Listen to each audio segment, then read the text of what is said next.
KLEK-LP Jonesboro, the voice of Arkansas Minority Advocacy Council.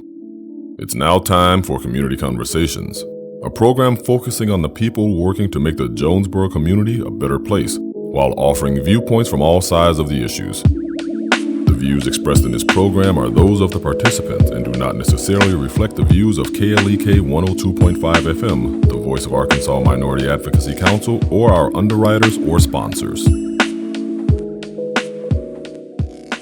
Good morning and welcome to Community Conversations. Today is Thursday, January the 26th, and you're here with me, Quabila Harden, and my special guest, Mr. Brendan Hailey. Hi, good morning, Brendan. Good morning, and thank you so much for having me today. All right, he is the Tobacco Prevention Coordinator with St. Bernard's. Is it medical center now or a hospital?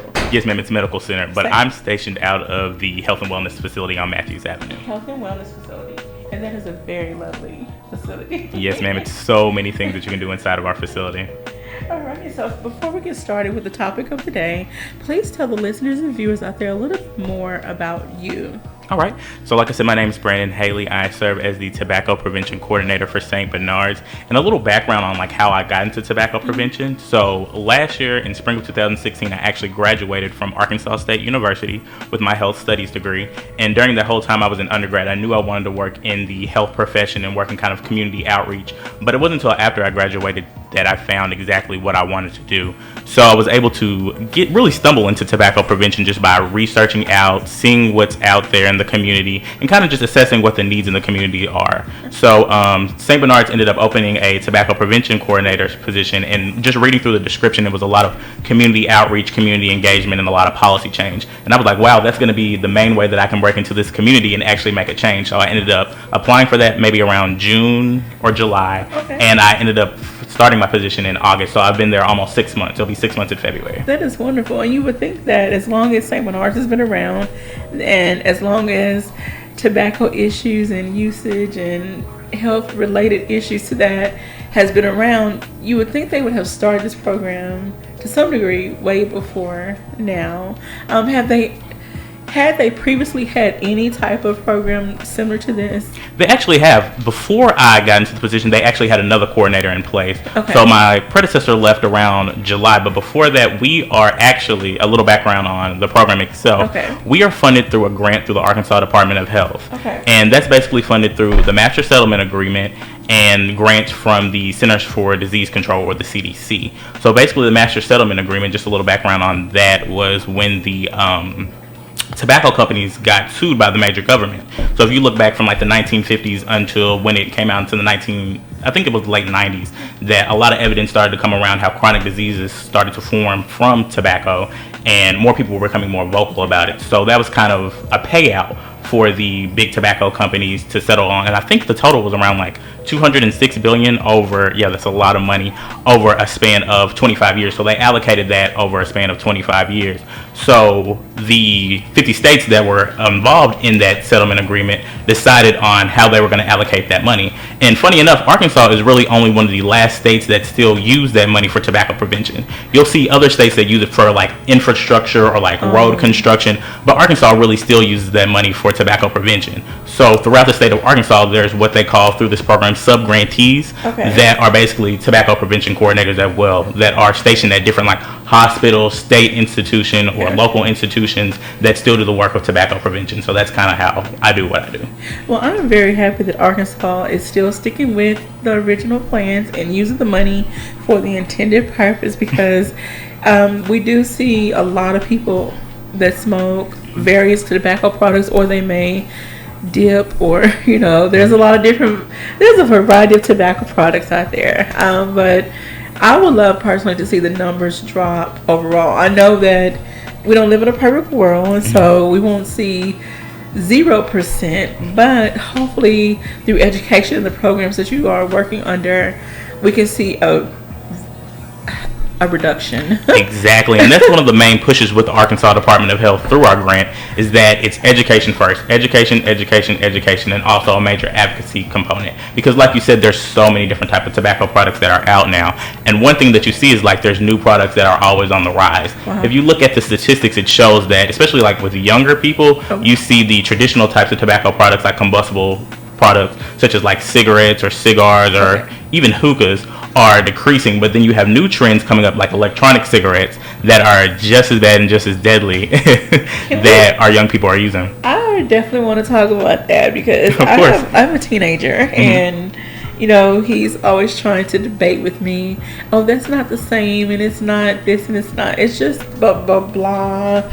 Okay, so please try to help people understand e-cigarettes and even the hookah. Like we know we have a hookah lounge here in Jonesboro. Yes, ma'am. And I'm not trying to put them down or anything. It's just not my thing. Okay. But try to help people understand what those entail. Okay, wonderful. This is like one of my favorite things to educate people on, because there's still a lot of misconceptions about electronic cigarettes or electronic nicotine delivery systems, or ENDS for short. Okay. And basically, like I said, they are still just like combustible cigarette products. The only difference is, of course, you smoke it through an electronic device that doesn't release typical or normal secondhand smoke, but it still is an aerosol, and there is secondhand smoke to a degree. So one interesting thing that I found in the month of December, the U.S. Attorney General released its report on electronic cigarettes. Before then, it really wasn't as regulated. Like right now, the government is working on how to regulate electronic cigarettes, but still the data was kind of skewed, so nobody really had like in print exactly what it meant. But through the statistics, it's showing that it's still just as deadly as regular cigarettes. It releases aerosol, so people say they don't release the same secondhand smoke, but you got to think the chemicals that are inside it and how it works. An interesting fact about electronic cigarettes is actually inside it, it's a little small nicotine cartridge. And if you were able to remove it out, which in most products you can remove it out, and if you gave it to a small child, probably under the age, I would say 5 or 6, it can actually kill that young child. Oh my. So you got to think, if a young child could die so quickly from that, what do you think is going to do to a larger adult over a long period of time of using this device? So they're just as deadly and just as worse as using a regular cigarette product. All right, you're tuned in to Community Conversations on KLEK 102.5 FM, and we're speaking with Brandon Hailey from St. Bernard's Medical Center. He is the Tobacco Prevention Coordinator, so we are learning a lot. And I know some people may say, I don't want to hear anything about tobacco. I'm going to keep smoking. Okay, that's fine. That's your preference. But we're here to try to educate those who are, willing to listen. A lot of people have family members that have suffered from chronic diseases that are related to tobacco use. You mentioned cigars earlier. Some people think, oh, it's different than a cigarette. It may not have the same amount of chemicals. Can you try to help people understand what is in tobacco that makes it, or is it just the additives that different companies add to it? What is it about tobacco that affects our body? It's really a mix. It's a mix of like the nicotine and also the other chemicals that are inside the tobacco product. Interestingly enough, in tobacco there are over, I think, 7,000 different type of chemicals.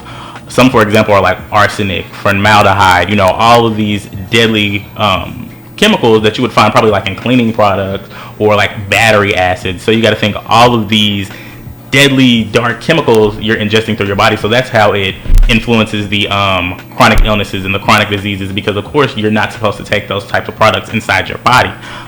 Interestingly enough, another fact about cigarette and tobacco products is a nicotine addiction is actually harder to break than a heroin addiction. Oh my goodness. Yes, and it's very interesting the way that you see how tobacco product and nicotine are downplayed in society. If you look back probably around maybe like the 1950s, and you look when cigarettes and tobacco products were really heavily advertised in the public. You even saw them like in movies, cartoons were advertising cigarette products. So you see how a social norm was constructed. And I think that's one of the major goals with our tobacco prevention program, as well as throughout the state. Our whole goal is to educate and break down these social norms, because at the end of the day, it is an addiction. People downplay it because it's legal and you can buy it, but at the same time, when you look into what makes up those cigarettes and what components and chemicals are in it, it's really a deadly addiction, and it's education that we have to do. So some of the chemicals you mentioned earlier, are they naturally occurring in tobacco? Does tobacco have any naturally occurring chemicals that are harmful? As far as like the nicotine that's already in it, as far as like the additives, like I said, for the formaldehyde and chemicals such as those, sometimes are mixes of the tobacco company on how they make those up. Also, but tobacco does have nicotine, or it's like a natural occurring. Oh wow, okay. So even if the companies don't put anything in it, the nicotine alone still is enough to get you addicted and cause some problems with your health. Exactly, and that's the main thing that people get addicted off of is the nicotine. Of course, the other components are in the makeup of the cigarette. I guess it's the way that, you know, you make it and keep it up. But as far as like the nicotine is the main ingredient that would cause that adrenaline rush and keep people coming back to use the same product. Oh my goodness. Yeah, it's crazy. Oh wow, you're tuned into Community Conversation on KLK 102.5 FM, and we're speaking with Brandon Hailey, the Tobacco Prevention Coordinator at St. Bernard's Medical Center. Okay, so let's talk about some of, well, we didn't get into talking about the hookahs. I wanted to make sure I touch on each item so that people can understand what it is and also how it affects you, like how the process works.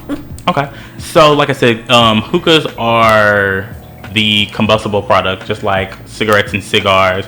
But as far as when you look at like the in-depth and like how they work around, similar to cigars and cigarettes, kind of the same thing, except of course you smoke through the large device, but it's still not healthy for you to light that tobacco piece and ingest that in as heavy as you are. And especially one thing that you have to look and be aware of with hookahs are that you're taking longer drag. So you got to think although that smoke is going directly into your lungs and you're taking larger and harder hits from that product. So. Wow. And then there's other tobacco products, like I grew up seeing people that what they call dip snuff or chew tobacco. Tell us some of the dangers of that as well. I know that you could get mouth cancer or different, various cancers related to tobacco use, but talk a little bit about that. Yeah, like of course tobacco use leads to various different types of cancers in your body no matter where the entry point of sight is. But just talk about like dip and chew, of course you get oral lesions, so that leads to ulcers and oral cancers and all such as that. But really it takes effect starting with your mouth and then it'll go to different areas depending on how long you use the product. So overall, tobacco is just a horrible product because it affects every single part of your body to some extent. Okay. Now let's talk about, you brought up secondhand smoke earlier. How some people think if I use this one product, it's not as dangerous, but if I use, so let's talk about the secondhand smoke aspect of tobacco. You see some different commercials and ads.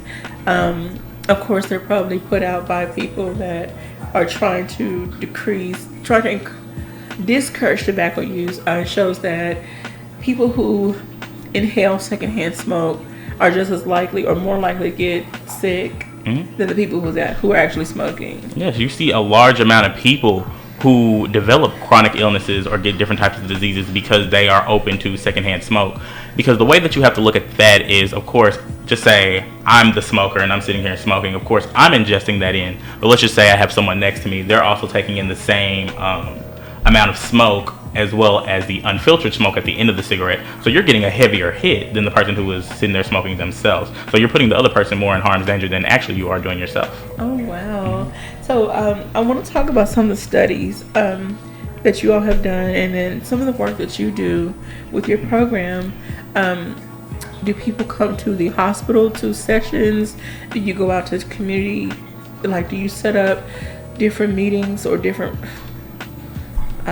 days, events within the community? How does it work? How does your program work? Interesting. So I can give a little more information about how our program functions, I guess, in this part. Okay. So my program, our tobacco prevention program, is very interesting in the ways that I work in 3 counties, so Craighead, Lawrence, and Poinsett counties.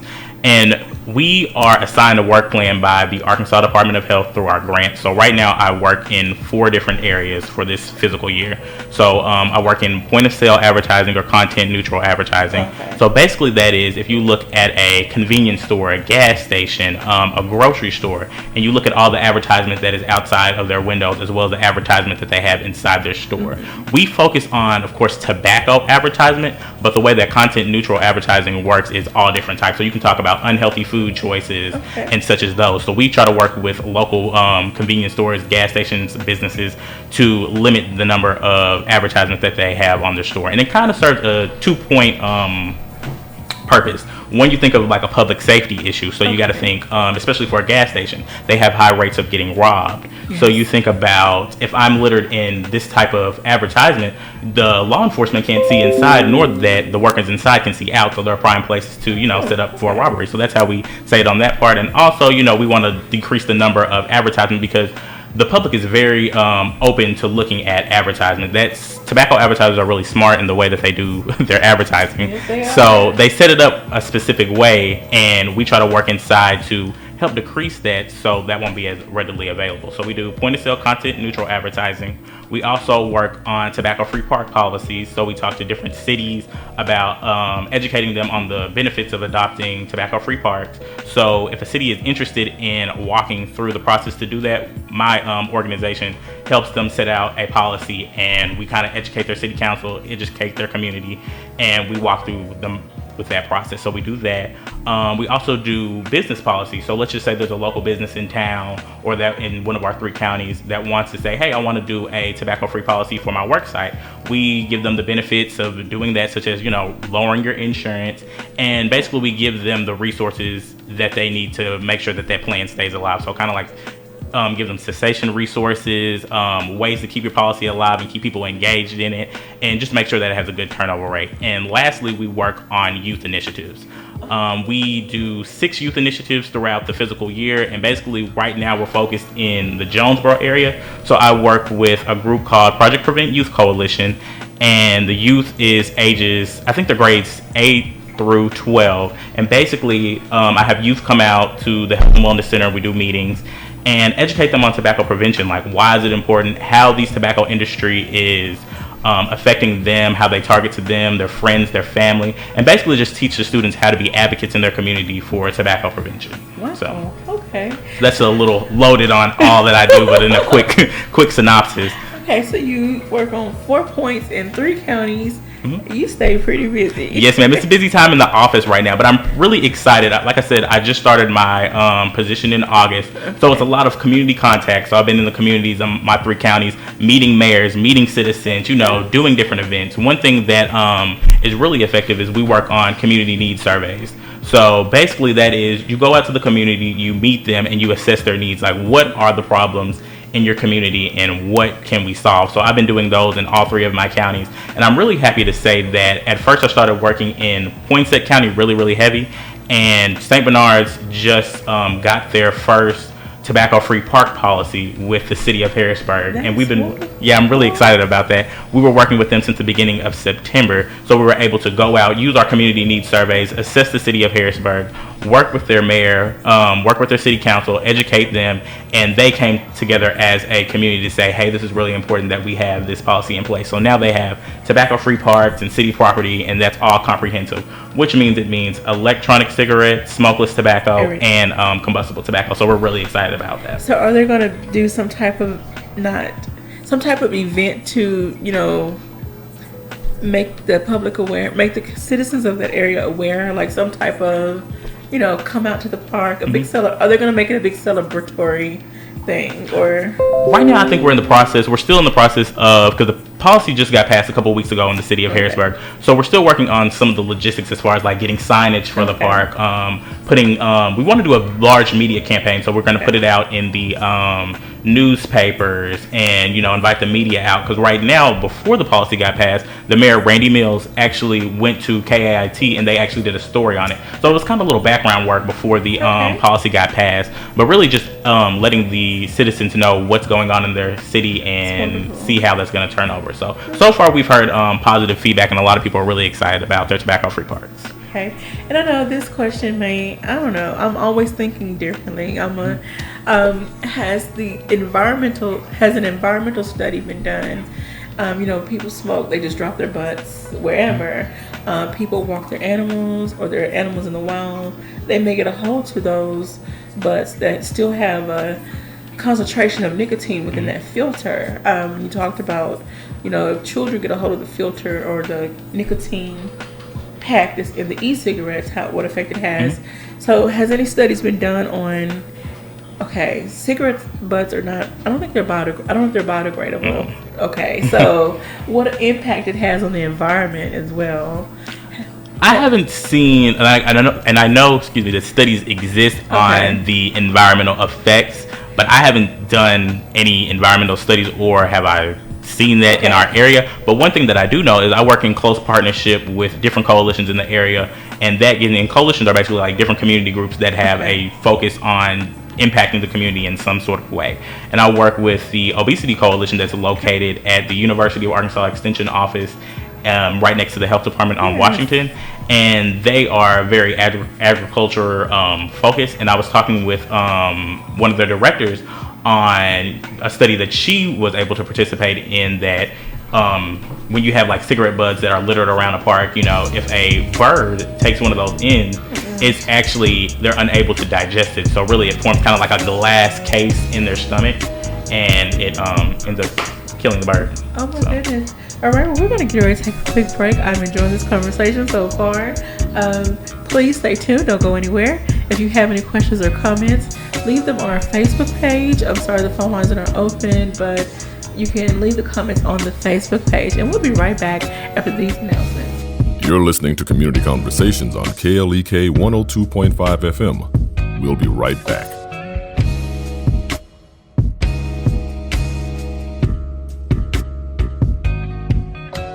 Welcome back to Community Conversations on KLEK 102.5 FM. We are speaking with Brandon Hailey, the Tobacco Prevention Coordinator of St. Bernard's Medical Center. So thank you, Brandon, for the education information so far. We still have a long way to go, and I know this one show probably would never be enough to discuss all things tobacco prevention. But I do want to ask a follow-up question before you mention how concerning the point of sale aspect of what you do. How are you received when you approach different businesses about putting up information about tobacco cessation, prevention of use, things of that nature? How do the businesses receive you? It depends. It's a mix, and I guess it depends on, and I think this is anything that you talk about, especially with tobacco prevention. What does that business already have going on before you walk into that situation? Because sometimes tobacco prevention is the last thing on somebody's mind, which is understandable, but it's if that business is open to hearing the education piece behind it. So far, the businesses that I've had contact with are really open or just interested in the fact of what I want to talk about. Previously, before I started this position, what St. Bernard's did was do what they're called STAR surveys. So they looked out into the community and looked into the community that we serve in Craighead, Lawrence, and Poinsett County, and basically just evaluated, as far as just speaking for point of sale, kind of the products that they served as far as like tobacco, and just assess the store wholly. So that process, and of course I was involved in that because that was before that I came here, but my predecessor got kind of some mixed reviews on that. But of course, when you think about point of sale, you think about revenue, you think about money, and you think about how much money these tobacco industries are putting into these gas station, convenience stores, grocery stores to sell their products. So I think that's where the majority of the pushback comes from, that is because you think about revenue, but then you also bring up alternative situations to where they can still thrive. But let's just start reducing this one piece at a time. And then you brought up a little also in the first segment concerning obesity and tobacco use and other health related issues. So what are some studies that have been done that links weight, improper weight gain or whatever to tobacco use? Does it affect nutrition? Does it affect, how does it affect people's overall lifestyle? Of course, like we were talking about previously, tobacco affects every aspect of your life, honestly. And just going back to what we were talking about with those other factors, such as like obesity, if you look at like the health risk or like health, the determinants of health, tobacco use really affects every single aspect of an individual's life. So you think about if somebody is obese, well, you kind of think of those factors going hand in hand. Of course, if I'm using tobacco products, that takes a large effect on my body to where, just say if you are an active person, you want to be less active. You're more sluggish, you're more tired. You're not able to exert that physical activity like you should. And on top of your obesity, those are two problems that stack, on top of each other. So it makes it harder for you to maintain a healthy weight in a sense. When people consume tobacco products, does it make your body more toxic? Add toxins in your body that's hard to get rid of. Like, I've been learning a lot about the lymphatic system, and so when your lymphatic system is not functioning properly, it's not getting rid of stuff out of your body that needs to go out. Of course. Basically. When you think about all of the 7,000 chemicals that are inside of tobacco products that aren't naturally supposed to occur in your body, of course it hits different areas in different ways that, lower your quality of life. Like I said, it opens you up for different types of chronic diseases such as like cancer, already pre-exposed conditions. Just say if you're pre-exposed for like diabetes, makes your diabetes worse, your high blood pressure, opens you up for stroke. So it, as far as like those toxins being in your body, they just accelerate different other health diseases that you might have or be open for. And I brought that up because I deal with a condition called lymphedema. I don't smoke, but it's just because my body is not getting rid of certain things, and there's just a buildup. And I can imagine if someone is smoking or using other tobacco products, those toxins and chemicals are building up. Their body is not processing it properly, and so it's going to cause, like you said, it causes you to be more sluggish. You're going to be less active because your fluid is not flowing properly. Anyway, that's the story. That's the biology. That's another topic for another day. It's a biology topic. But anyway, just kind of want to throw that in, that taking in these products, using these products causes buildup, which causes some of the health issues. And it's just like a cycle. It is. It's a nasty cycle, especially like when we talk about pre-exposed conditions, or like if you already have another health disease, that tobacco is preying already on that disease that you have to make it worse. And it also opens you up for like so many other types of diseases along with the one that you're already dealing with. So like I said, all those chemicals, all those toxins just build up on top of each other. That takes a large, long-lasting effect on your body. Okay. You tuned in to Community Conversations on KLEK 102.5 FM. We're speaking with Brandon. Oh my gosh, Hailey. I'm so sorry. You're fine. Tobacco Prevention Coordinator of St. Bernard's Auditorium, St. Bernard's Medical Center. I'm sorry. I'm going to get it together here. It's almost the end of the week, and I got statistics and other stuff on my mind, so I'm sorry. Okay, I do want to ask this question. Some people, this is a myth, I'm sure. Some people say, well, if I stop smoking, I'm going to gain. People that are, say, already at a normal, quote-unquote, normal weight, not healthy, but just a normal weight, if I stop smoking, I'm going to gain weight, because some people feel that smoking prevents them from eating. So let's talk about that. That is 110% a myth.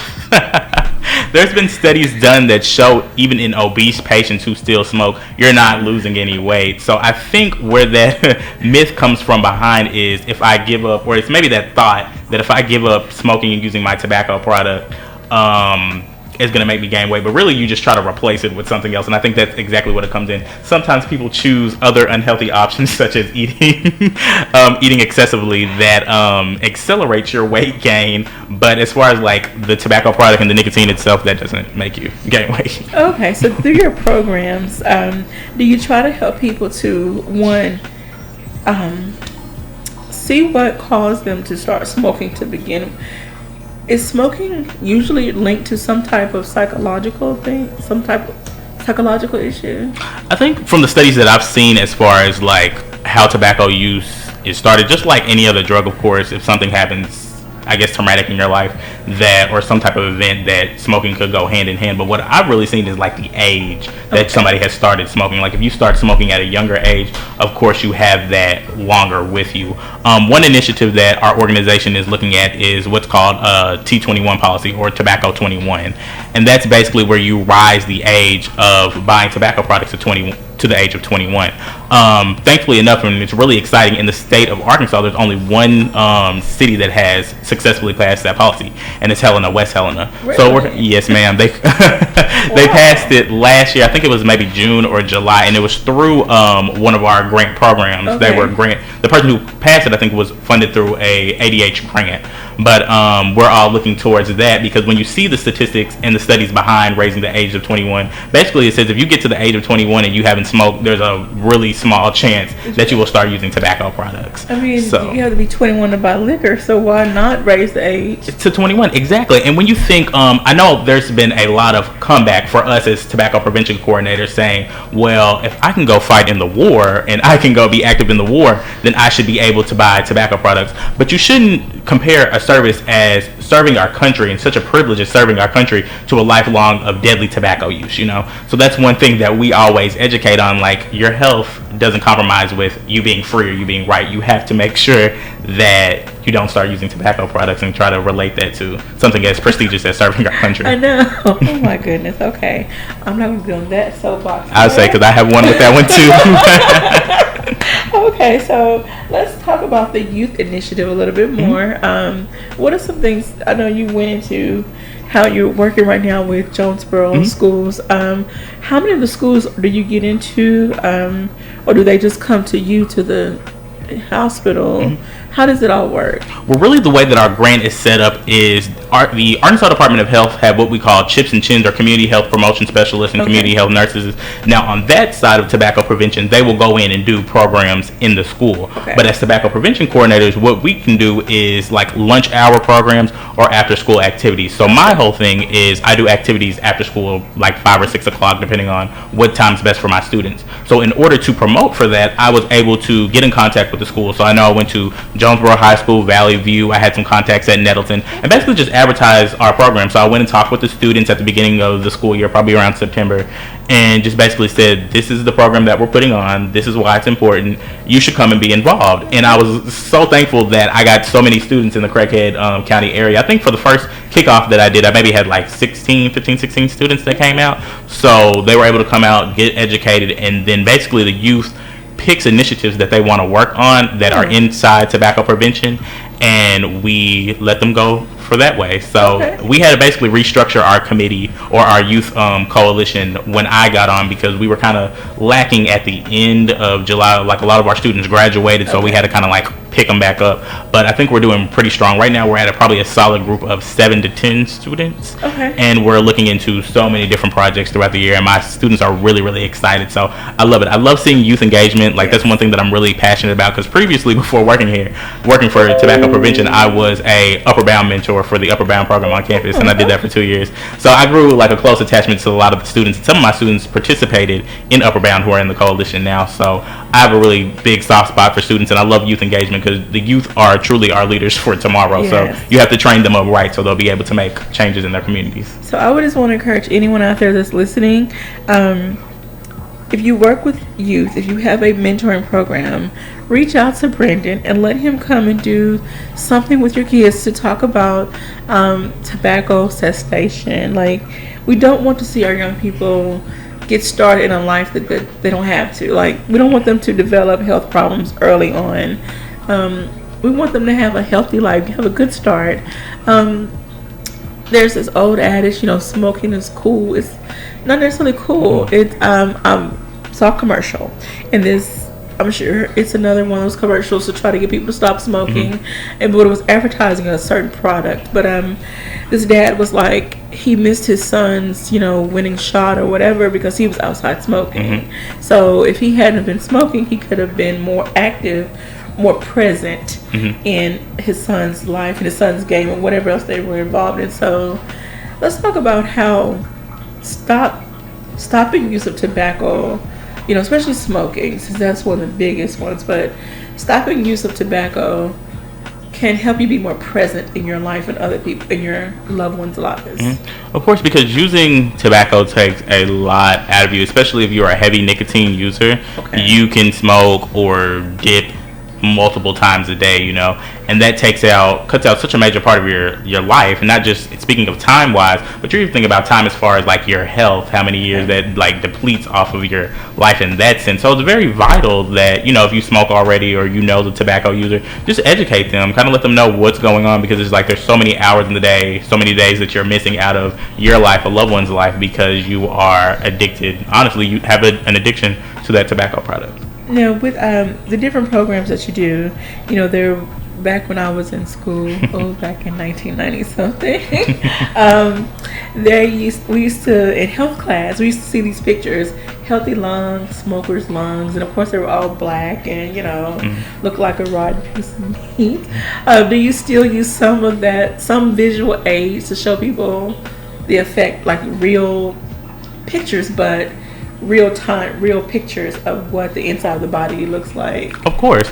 I think there's been like studies done that kind of like, I don't want to say speak against showing that, but I think personally that there's still importance because you have to understand what you're ingesting in your body. If a student or a person doesn't know, how do you expect them to fix whatever problem they are doing? Because as far as like the behavior, like if I'm smoking and I don't know what goes behind it, why would I change what I'm going through or what I'm doing? So I think it's very important to show them what chemicals look like that are inside of tobacco, what they actually are, what does that do to your body over a long period of time. So we have different activities and different visuals that show like this is how much tar is in a tobacco product, or these are the areas that affect your lungs, and this is how it goes about. So I think visual representation is very important to let people know, because then you have that image locked into your mind of what's going on. Alrighty, you're tuned in to Community Conversations on KLEK 102.5 FM. We're speaking with Brendan Hailey, who is the Tobacco Prevention Coordinator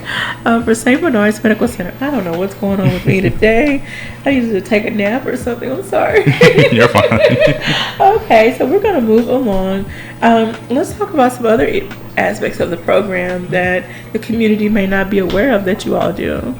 Our program is very robust. We have a lot of different components because, like I said, community engagement happens at all different levels, and we want to make sure that we attack it every way, which way we can. So one of the things we do, of course, is, like I said, our grant and our program is very policy based. So a lot of it deals with talking with citizens, community leaders, city leaders, basically about benefits of adopting tobacco-free policy and just educating on like why we should do that. But another big portion is that St. Bernard's is over a tobacco-free coalition, and it's called the Tobacco-Free Coalition of Craighead County.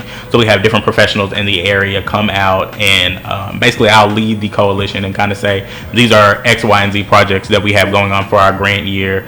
What do y'all think about this? What projects are y'all passionate about, and how can we collaborate together through our professional networks to make this happen? So that's one of the main projects that we work on as well. Now, since this program is through St. Bernard's, have you all tried to get the doctors and nurses and other staff on board to say, okay, you have to make the change as well. If you want your patients to make a change, the change has to start with you. So do you try to encourage the doctors and nurses? Like, I'm not gonna lie, I've passed by St. Bernard's, where that area by the cemetery where people go and smoke. The smoking cemetery. Okay. I'm like, if I see one more person in a white coat out there, But anyways, on a serious note, do you try to encourage the doctors, nurses, and other staff to join some of the cessation programs, the challenges you all may have? I think one thing that St. Bernard's is very proactive about is its comprehensive tobacco-free policy. So, of course, you can't use any type of tobacco product on our grounds or inside of our facility. But also St. Bernard's has, and I'm not too sure how long it's been in place, a no-hire policy. So, like, if you use tobacco products, you won't be able to be a St. Bernard's employee. But, like you said, there's still patients and professional that you can see on that avenue where the cemetery is located. But of course, our department continues to keep close knit with some of the higher up professionals about tobacco prevention and elimination. So as far as directly influencing our initiatives, we still have like an open link with them, and so they can basically say the same things as we are. Alrighty, so when is the national awareness for like stamp out smoking? I don't know what they're called. I'm sorry, I'm kind of out of the loop on these national awareness days, but when is the national awareness for, I guess, stop smoking? There actually are a lot of national holidays. There's a lot of one that we recognize. One thing we're looking in with our youth coalition is doing a tobacco park cleanup for Kick Butts Day. So Kick Butts Day is basically refers to tobacco butts, cigarette butts, and that takes place, if I'm for certain, March 15th, but we would probably do a weekend event where we pick a park in Jonesboro. We do some education for the community that comes out, and we clean up the cigarette butts. So my youth coalition is really looking into that, because my youth coalition was able to do some research. We were able to do it as a group, and we found that currently the city of Jonesboro doesn't have any smoke-free regulations on parks, so you can go in and use tobacco products, which is really, it's controversial in the sense of parks are supposed to be healthy arenas. They're supposed to be centers for health, and you really can't practice health when you have tobacco policies, because of course, that secondhand smoke affects everybody that's around, as well as the user who's sitting there using the tobacco product. So that's one of the projects that they're really passionate about, and we're trying to do some education on that. So. And we at KLK will make sure to keep you up to date on this project. Now, is this something that other organizations can get involved in with you all? Other civic organizations? Of course. I think, like I said, our main point is to continue to do education. So if a civic organization is interested, most definitely, like I said, we have our Tobacco-Free Coalition of Craighead County that they can come and serve on. Anybody in the area can serve on that. If they're interested in doing like any type of like youth initiatives, or even helping out with the youth that we have now, then of course we love adult mentors. We love adults, because the youth need to see adults do that type of work so they can be inspired themselves. So we would love for them to come out and just, get educated yourself so you can educate others on tobacco prevention. And through our coalitions that we have, we most definitely can make that happen, so we can take that up through our city and have some good changes. Alrighty. All right, so we're going to get ready to take another break, and I'm really enjoying the conversation. I hope that everyone out there listening is as well, and I hope that you're taking notes, and I hope that you're making plans to reach out to Brandon in St. Bernard and join the coalition, or if not join the coalition, see what programs that are coming up and where you can get involved. It's going to take the community to raise the community. So I always say that the community has to look out for itself. We have to look out for each other. No matter what city, county you live in, we have to look out for each other. So with that being said, we're going to take another break. Please don't go away. We'll be right back. You're listening to Community Conversations on KLEK 102.5 FM. We'll be right back.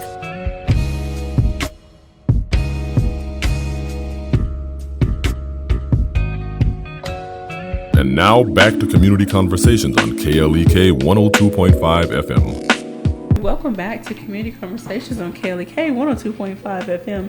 I hope that you all have been enjoying this conversation, and I hope that you've learned a little bit about tobacco use, the importance of stopping the use of tobacco. Please, if you have any other questions, reach out to Brendan. Brendan, how can people reach out to you? Like I said, I am stationed at St. Bernard's Health and Wellness at 1416 East Matthew Avenue. So that is the primal location where I'll be at. But you can always email me at bmhaley, Haley, at sbrmc.org. Or you can just call up to the Health and Wellness Center, and we'll be able to get in contact with me that way. And let me tell you, if you go to the Health and Wellness Center, you'll be tempted to get a membership. The facility is awesome. It is beautiful. So please take a view. I guess I'm going to pub for my place a little bit. Please come take a view of our health and wellness facility, because we have so many programs, so many wonderful trainers that are attentive to anybody's health needs or their weight loss or their weight goal needs. So please come and take a view of our health and wellness facility, because we would love to have you as a member. So from the different people that you encounter concerning the cessation programs, have you been able to track their overall health and wellness? Once they've stopped using tobacco, have you been able to track whether they start developing other healthy lifestyle, how can I say? Kind of track their change as far as like their progress. No, you're fine. I understood. I knew exactly what you're talking about. As of right now, we are still in the beginning phases of some of our projects that we are working on through our grant year. So as far as checking back in, probably in the next couple of months, we'll be able to look back and see some of the policies that we've already had in place and some of the prevention efforts that we've already done, kind of track those. But so far, from ever since that we've had the grant, we've seen with the different organizations that we've worked with that it's been a great turnaround from the initiation of tobacco use to the cessation and the elimination from that point. Okay. Now, earlier in the show, we talked about how, nicotine is a very hard habit to kick. It's maybe even harder. The addiction to nicotine is maybe harder to kick than, heroin or some other hard drugs. We know there are rehab facilities for people that have used other drugs. is it necessary for someone maybe to go through rehab for nicotine? Is that possible? I would say that there are a varying amount of resources that someone can use to stop using tobacco. Okay. I haven't heard of any cases where someone has had to go through rehab, and I think that it's because it's a lot of preventative services that we have. Okay. Also, a lot of local service or statewide services that somebody can use to get rid of their tobacco addiction. I know one that we always promote with the Arkansas Department of Health is the Tobacco Quit Line, and it's 1-800-QUIT-NOW. And basically that quit line is 24 hours. We have tobacco prevention and cessation coaches that will track your journey to stop using tobacco products. So basically they'll be open to counsel you any time of the day on where you're at in your tobacco elimination journey, as well as while supplies last, there's also tobacco cessation devices that they can ship you out, and you can use those as well. And there's a great follow-up with the program as well. So you just don't get the services and call and it's it. Our people stay with you the entire way, and then you have a good turnaround. Okay, so because we want people to reach out and get more education beyond just this show, let's talk about some of the products that are available. But again, we want people to just get a glimpse of what's available, but then still go out and get the help that they need. There's gums, there's patches, there's all sorts of other medications. I'll say there are tons of medications, and I think the biggest advice that I would give to someone who is probably leery of those products is to give it a try, because everybody responds to cessation devices differently. But this is one of those things, of course, depending on your healthcare situation. Talk with your primary care physician or talk with someone on our quit line who will be able to give you sound evidence-based advice to find the product that matches with you, because just like you said, there are so many different types of cessation devices, and some might work for someone better than the other, so it just depends. Okay. Now, let's talk about some things we may not have covered, because I want to make sure you get various talking points in. Really thank you for coming. And thank you for having me. Giving us your time. This is a very, very, very important topic. You talked about also, it starts with the kids. Sometimes we can start with the kids, but the kids see the adults making changes, the kids will be less likely. But also, maybe if the adults see the children getting actively involved in education of tobacco use and cessation, maybe the adults will start making changes. So I know this through a lot. Exactly. It's honestly a cycle. It's a cycle between like the adult usage and the youth usage. So that's why we try to like pinpoint both of them. I would say like next stages for our project right now in our program is it's time to continue to hit these communities that we serve and educate. So educate and advocate. Okay. So as far as like the city of Jonesboro, we are really out here heavy trying to talk to different city leaders, different business leaders about the importance, or different community leaders as well, about adopting these tobacco-free policies. So basically just a lot of education, a lot of advocacy, and opening our eyes to the dangers of tobacco use and how we can keep ourselves as a community safe and healthy. Okay. I just had this idea as you were talking, when we talked about the internal health and the internal dangers of tobacco use. What about some of the external, like your skin and your hair and your nails and things like that? Of course, like when you use tobacco products, especially like when you talk about like combustible tobacco products, you have a degrading of your skin. So you'll have like a different like pigmentation behind it. Your eyes will get a yellow color. So it's not just like the inside body effects, but also you think about like your nails, like I said, your skin. It just all takes a deteriorating effect because of the chemicals inside that cigarette. So it inside out, honestly, it affects you from the inside out. Have you ever ran across people that say, "Oh, I eat healthy, I exercise," but then they still smoke? Yeah, of course. And that happens so much in our line of work because people are so used to using their tobacco products, or so used just to how socially acceptable using tobacco is, that they're like, it's not a problem. Like, I do everything else right, it's not a problem. But I'm like, okay, right now you might not be able to say that, but let's see 10, 15 years down the line, if you continue to look at that, your health behaviors are going to change. Your health is going to decline because it's just naturally what happens with that product and what's inside it. Alrighty. You're tuned into Community Conversations on KLEK 102.5 FM, and I've enjoyed it so much. I hate to go, but I really thank Brandon for joining us. Again, if you would like to see Brandon, talk to him more, find out more about their programs, go visit him at the Health and Wellness Center, and give us that address again. It is 1416th East Matthews Avenue, or you can also follow us. We have various social media pages. You can follow us on our growing Facebook page. It's Jonesboro Area Tobacco Prevention. And we update different events that we have going on with our Youth Coalition, Adult Coalition, as well as Tobacco Facts that you can share on your own personal Facebook sites. All right. And be on the lookout for the upcoming program. It's called Kick Butts Day. We don't have a date just yet, but stay tuned. We'll make sure that you get that information. Thank you, Brendan, for joining us. Thank you so much for having me. And thank you to everyone out there. And I hope you have a very blessed day. Thank you for listening to Community Conversations on KLEK 102.5 FM, a program focusing on the people working to make the Jonesboro community a better place while offering viewpoints from all sides of the issues. The views expressed in this program are those of the participants and do not necessarily reflect the views of KLEK 102.5 FM, the voice of Arkansas Minority Advocacy Council, or our underwriters or sponsors.